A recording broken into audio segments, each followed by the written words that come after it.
சீனாவில் இருந்த தமிழ் சிவன் கோயில் பற்றி உங்களுக்கு தெரியுமா? 8000 ஆண்டுகளுக்கு முன் தமிழர்கள் அங்கே சிவன் ஆலயம் கட்டினர். 14ஆம் நூற்றாண்டில் சீனா நாட்டின் முக்கிய துறைமுக நகரமான குவான்சோவில் தமிழ் வணிகர்களால் கட்டப்பட்ட ஒரு சிவன் கோயில் இருந்தது. அந்த காலத்தில் குவான்சோ கடல்சார் பட்டுச்சாலையின் முக்கிய மையமாக இருந்தது. இந்த கோயில் சாங் வம்சம் மற்றும் யுவான் வம்சம் காலத்தில் 13ஆம் முதல் 14ஆம் நூற்றாண்டு வரை கட்டப்பட்டது. இது ஐயவோல் போன்ற தென்னிந்திய வணிகக் குழுக்களால் நிறுவப்பட்டது. இப்போது கோயில் இல்லை, ஆனால் அதன் பச்சை சாம்பல், கிரானைட் தூண்கள் மற்றும் சிவன் சிற்பங்கள் தற்போது கையுவான் கோயில் குவான்சோ கடல்சார் அருங்காட்சியகம் இடங்களில் பாதுகாக்கப்படுகின்றன.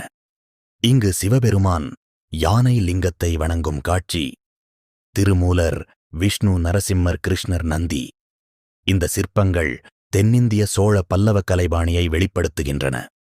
மேலும் இதுபோல தகவல்கள் அறிய ஆன்மீகத் தேன் துளிகள் சேனலை சப்ஸ்கிரைப் செய்யுங்கள்.